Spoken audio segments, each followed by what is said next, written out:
In 1983, Gene Simmons met Shannon Tweed inside the legendary Playboy Mansion. It took him nearly 30 years to walk her down the aisle. But when the wedding finally happened in 2011, it wasn't the love story fans imagined.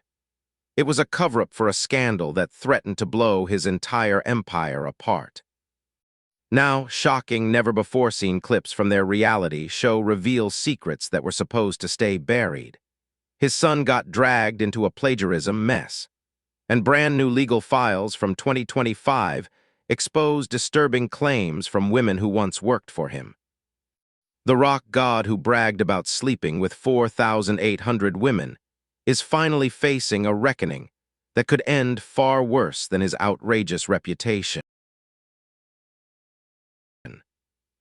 Gene Simmons wasn't always Gene Simmons.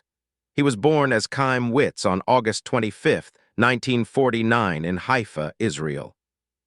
His mother, Flora Klein, had just survived hell. She was born in Hungary in 1925 and had barely escaped the Nazi concentration camps. His father, Ferenc Jachil Witz, also escaped Hungary and married Flora in 1946. They moved to Israel in 1947, just before the state was born, with British forces still blocking the way. Their past was full of pain, and that pain quietly echoed through everything Chaim would become. By the time he turned 6 in 1955, things got worse. His parents' marriage broke apart, mostly because they didn't have money. His father stayed in Israel. His mother raised him alone in Turat Carmel. She worked nearly every day in factories, sewing buttons just to feed them. Sometimes they only had bread and milk for dinner. At age 7, Chaim was already trying to help. He picked wild fruit with a friend and sold it by the roadside. He knew what struggle meant. He made his first winter coat out of an army blanket. The cold didn't care, but he had no other choice. His mother worked until late at night, and he often cried himself to sleep in an empty house. At school, it didn't get any easier. Other kids bullied him for being different. Even in post-war Israel, some of the hate his mother had escaped followed him into the classroom. But something else found him too.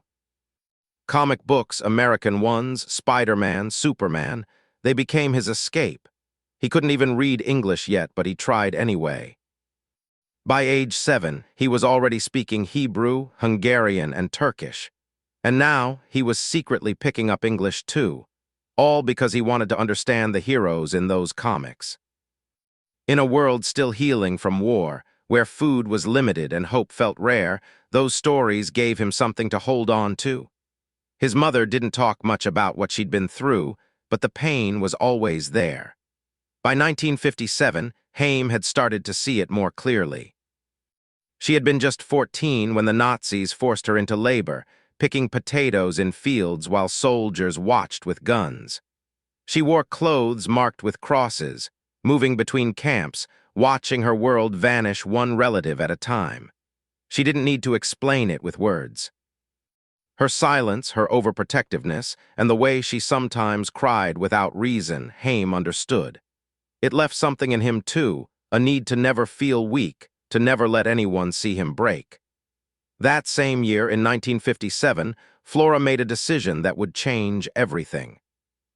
With barely anything to her name, she and 8-year-old Chaim left Israel. They arrived in Queens, New York, with no money, no English, and no family waiting. His father stayed behind, remarried, and started a new life. Chaim never saw him again. He became Eugene Klein and started over.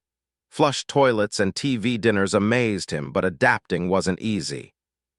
Flora worked long hours in Brooklyn factories, sometimes 15 hours a day. Gene had to take care of himself with babysitters and learn the rules of a strange new world. He went to a Jewish school for a while, but he didn't fit in. Then he switched to public school. He graduated from Newtown High in 1967. At first, kids teased him for how he talked. His accent made him feel like a stranger everywhere he went, but he didn't let it break him. He sold cactuses door to door. He picked fruit again, just like he did in Israel. Every insult, every rejection, it made him try harder. He started learning English faster by watching TV and reading more comics. That's when his obsession with pop culture exploded. By 1959, at just 9 years old, he legally changed his name again, this time to Gene Klein. He picked Gene after cowboy actors like Gene Autry. He was all in on being American now, even if he still lived in a cramped apartment with his mother and cousins. He fell in love with television, especially the Ed Sullivan Show. When the Beatles appeared on February 9, 1964, something inside him lit up. He wanted that life. He wanted the stage, the fame. He wanted to feel like someone. But inside, he still felt like the boy with nothing. He even pretended to be British sometimes, copying the Beatles' accents just to fit in. Girls liked it. He was awkward, unsure, going through the messy changes of being a teenager, but his charm was slowly growing. During the 1960s, Gene took whatever job he could find. He worked in butcher shops, slicing meat.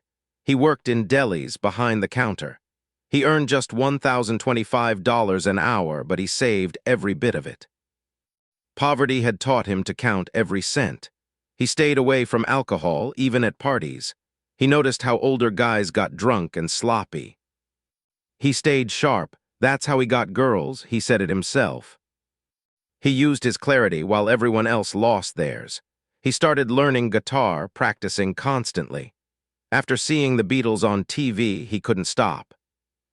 He formed little bands and started building his future while still in school. In 1968, he went to Sullivan County Community College.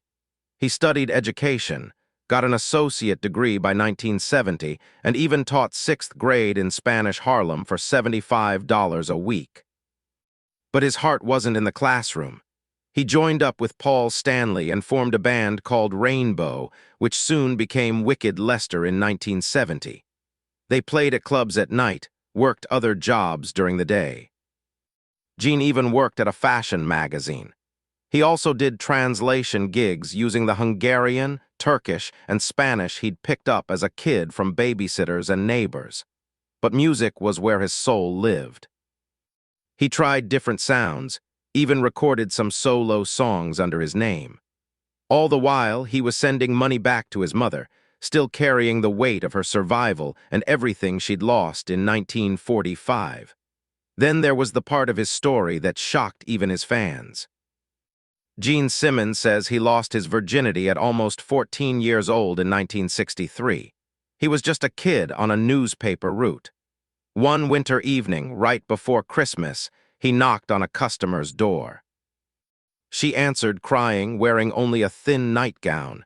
She was a married woman. What happened next, he later described in detail in his book. It wasn't just the beginning of his sex life. In 1970, Gene Simmons teamed up with Paul Stanley. Along with Steve Coronel, Brooke Ostrander, and Tony Zarella, they formed a band called Wicked Lester.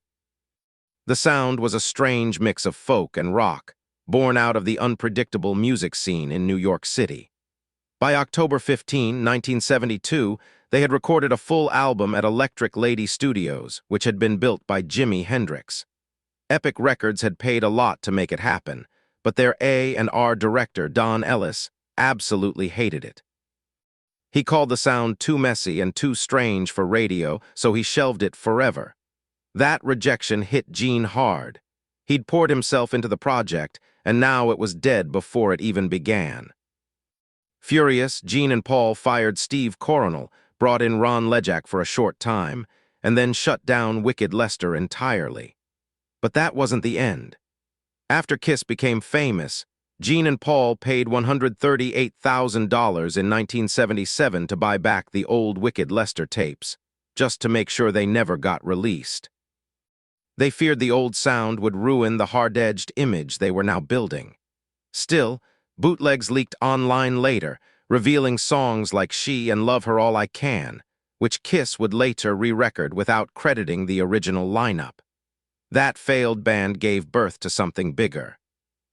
By January 1973, Gene and Paul were done with compromise. They found a Rolling Stone ad placed by Peter Criss, a seasoned drummer from bands like Lips and Chelsea. He joined quickly. Then they found Ace Frehley through a Village Voice ad. Together, the four of them created something entirely new.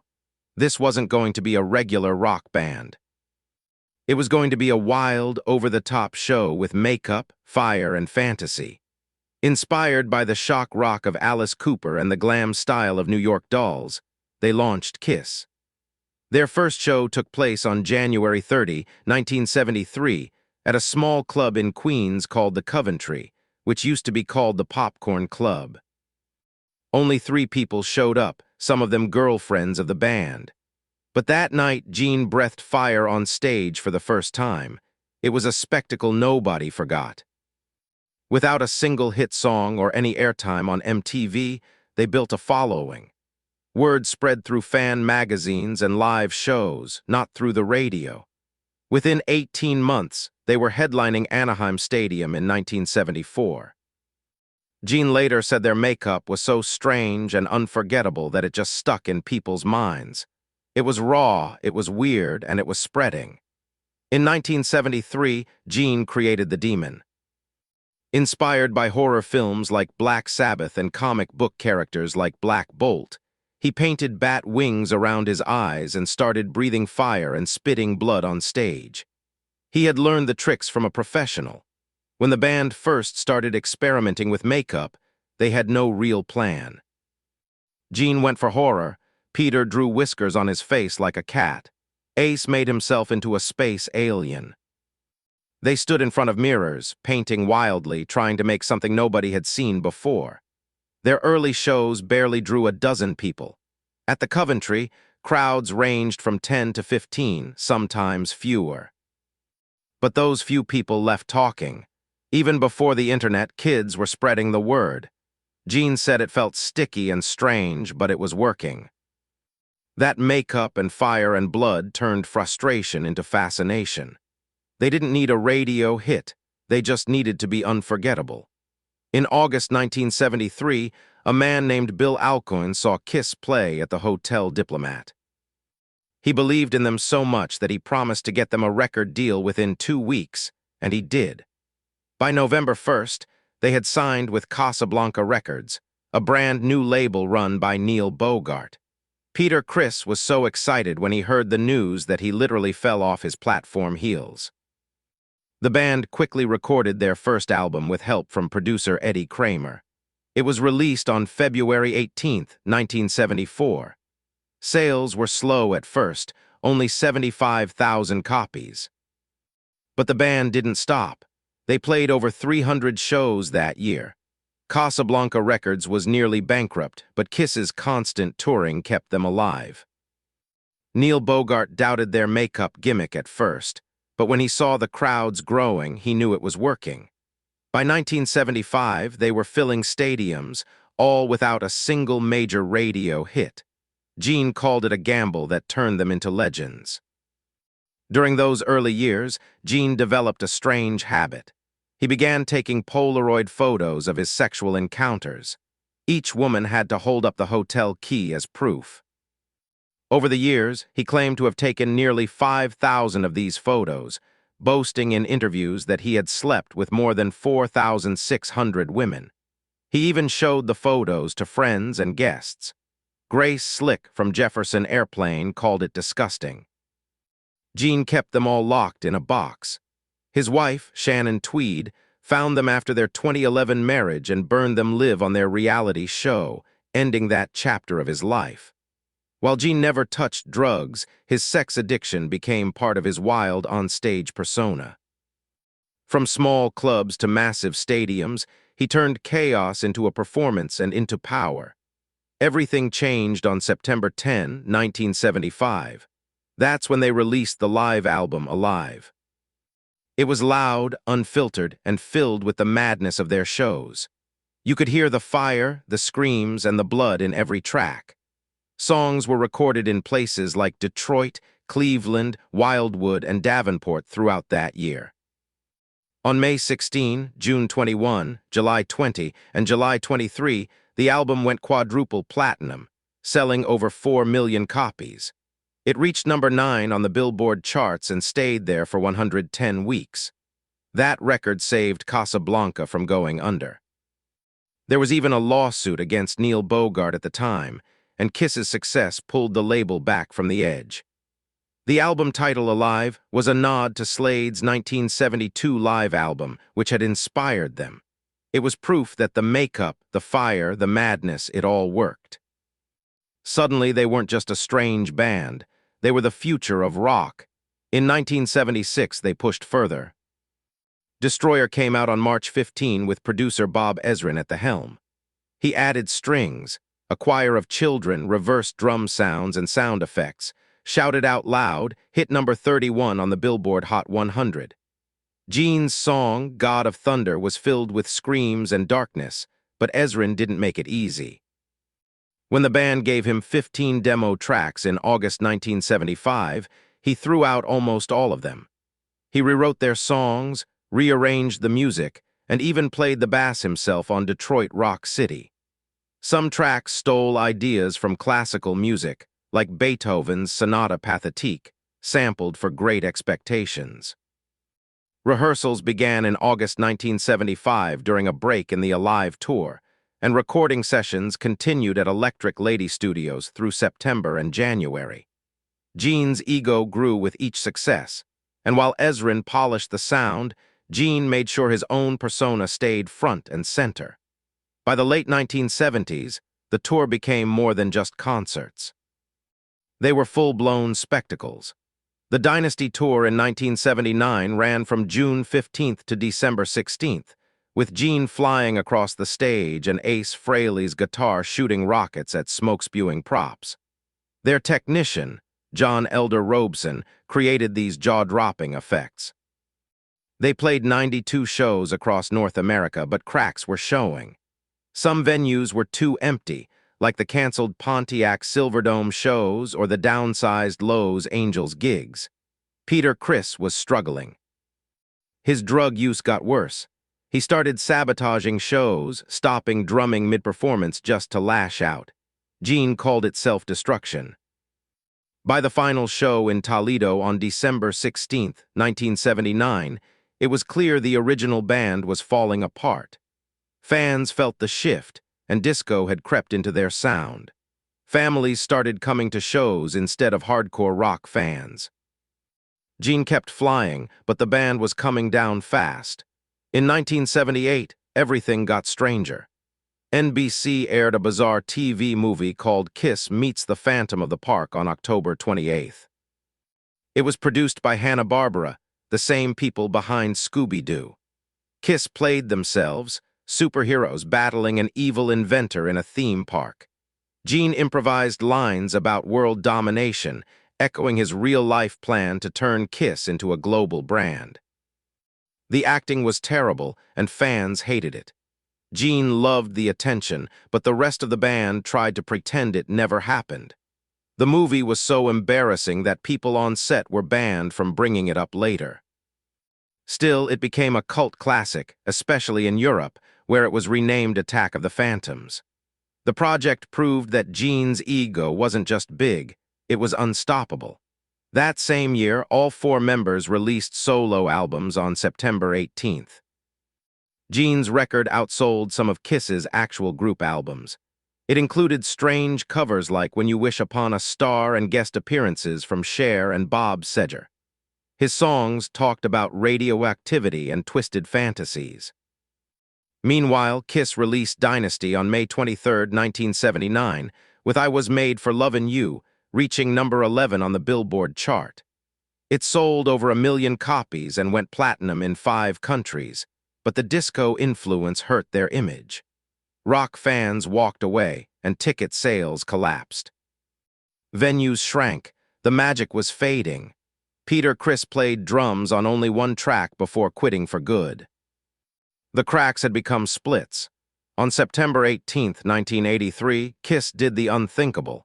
They took off their makeup live on MTV. After 10 years of mystery, they revealed their real faces. At the same time, they released Lick It Up, which went platinum with over 1 million copies sold. The sound was heavier, rawer, more aggressive.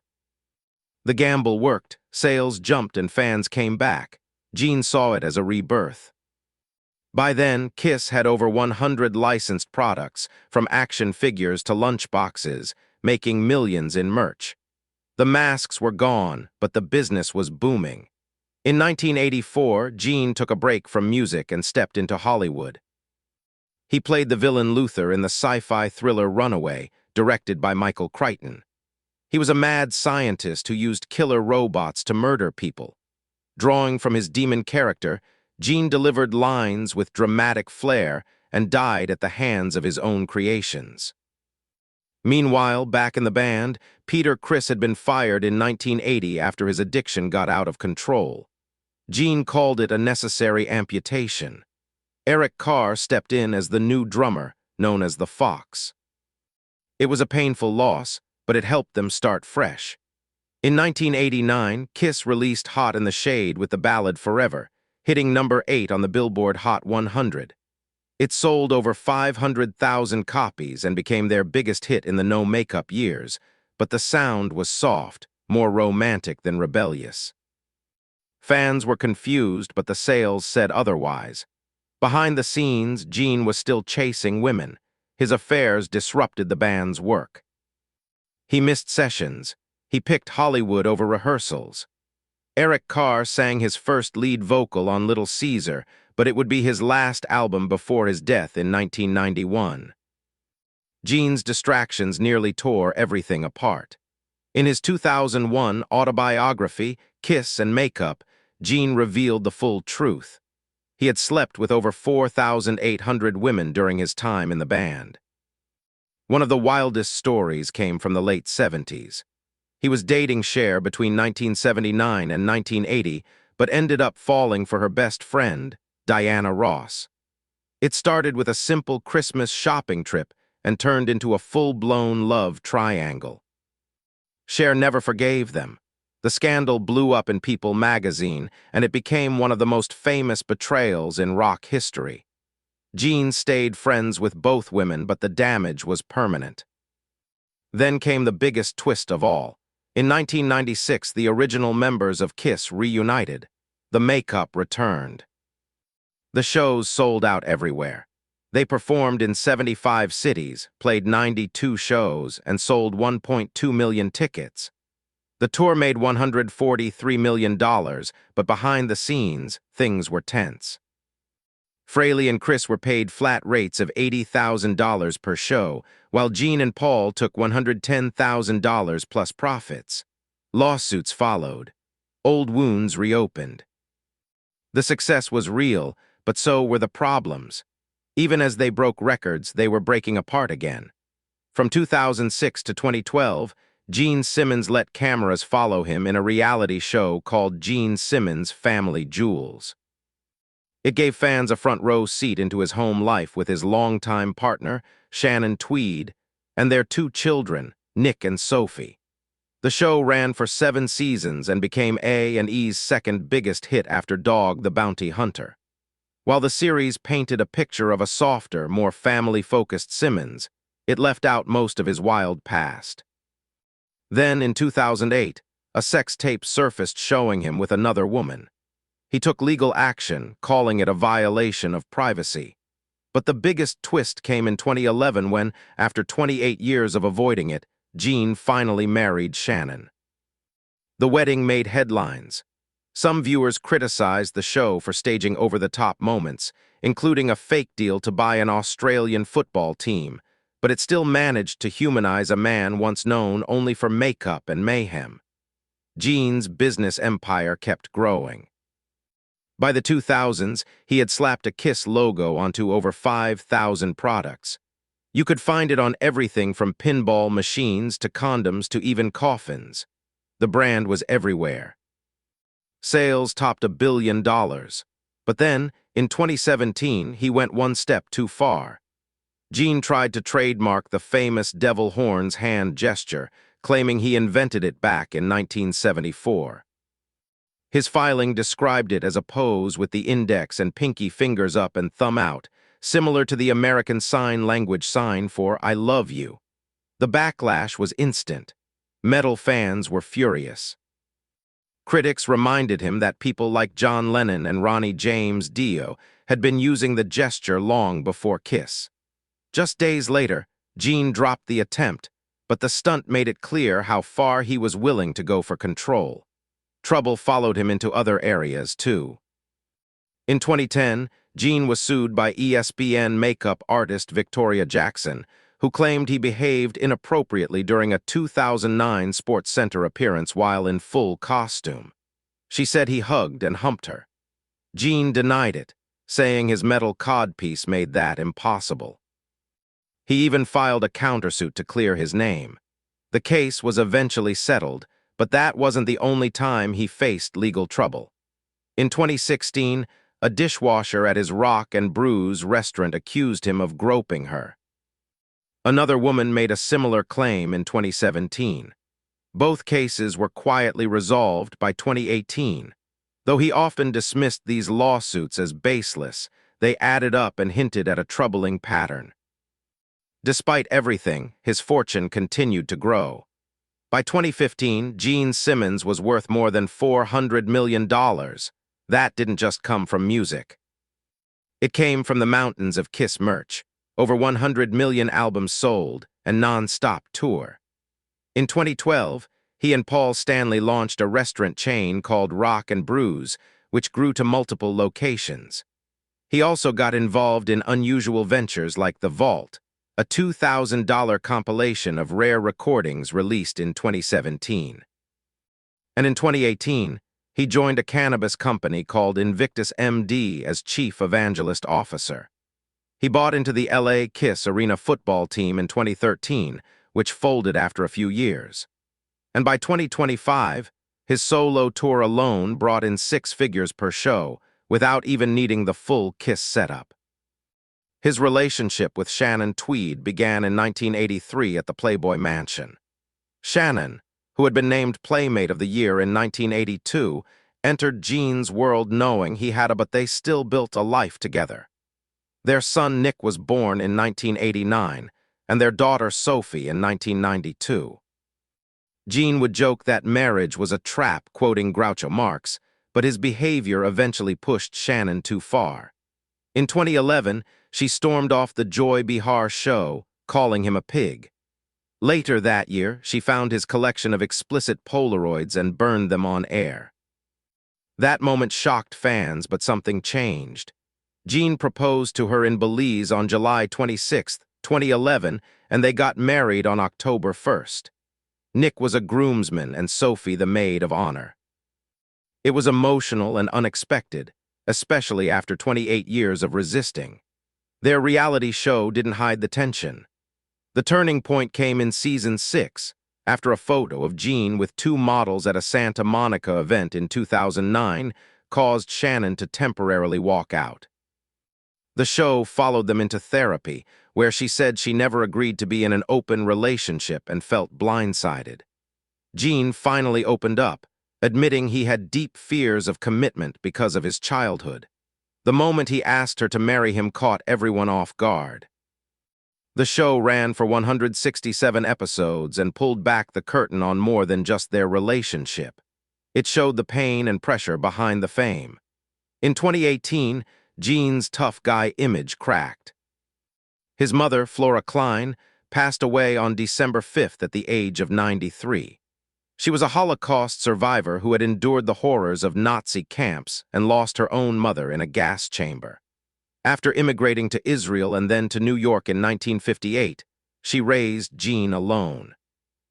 He always credited her with shaping his values. Her death shook him. On Instagram, he called her his moral compass and urged people to cherish their mothers. His wife, Shannon, called her the best grandmother, and Paul Stanley described her as fiercely loving.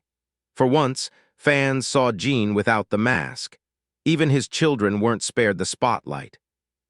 In 2010, his son, Nick, got into trouble over his comic book, Incarnate, which was accused of plagiarizing the Japanese manga, Bleach. Fans showed exact panel comparisons and demanded accountability. The publisher pulled the comic and Nick apologized, saying it was meant as homage, but the backlash didn't go away. Critics said the artwork was amateur and the copying too obvious. Gene defended his son, but the incident damaged Nick's credibility as a creator and followed him onto their reality show. Gene's habit of saying exactly what he thinks sparked more trouble in 2024. On October 8th, during a guest appearance on Dancing with the Stars, he made comments about female dancers that many called creepy. Instead of focusing on their performances, he kept talking about how beautiful they looked. One comment about Chandler Kinney fogging up his glasses went viral for all the wrong reasons. Social media erupted, calling him the gross uncle, and people demanded ABC apologize. Gene didn't back down. In an October 10th interview, he said he stood by every word. Then came the fan package in April 2025. For $12,495, not including the ticket, fans could join the ultimate Gene Simmons experience, where they'd act as his roadie for a day. They'd get to help with sound check, eat backstage, and even be introduced on stage, plus receive a signed bass guitar. Critics tore it apart, calling it shameless and tone-deaf, especially during tough economic times. But the package sold out. One fan, a retired soldier, paid for the experience and said it was worth every penny. Still, the stunt reignited debates over celebrity greed, especially considering Gene's wealth. The controversy didn't stop there. On August 13, 2025, President Trump announced that Kiss would receive the Kennedy Center honors. Fans were confused. Just 3 years earlier, Gene had blasted Trump in interviews, calling him abhorrent for spreading hate. After January 6th, he even compared Trump's rise to cockroaches coming out of the walls. But now the band was accepting an award from him. The internet exploded with memes and accusations of hypocrisy. Simmons didn't comment, but the silence said a lot. In 2025, Simmons also took his solo act on the road again. At the Sturgis Motorcycle Rally on August 3rd, he performed without the usual Kiss armor, telling stories from his 50-year career. But not everyone was happy. Some tickets cost over $500, and the VIP package rubbed people the wrong way. By March 23rd, several dates were canceled due to low sales. Fans felt he had gone too far, prioritizing profit over the fans who made him. Still, Gene insisted things were easier now without the giant Kiss setup. When Ozzy Osbourne died on July 23, 2025, Gene broke down during an interview on CBS Mornings. He remembered how Kiss opened for Black Sabbath in 1975 and spoke about Ozzy as a genuine ego-free soul. He even revealed that Kiss once turned down a tour with Sabbath in the 70s because of their heavy drug use. Simmons wanted to keep his band's image clean. That detail stunned fans. For all his shock value and wild image, Gene Simmons had always kept a tight grip on control.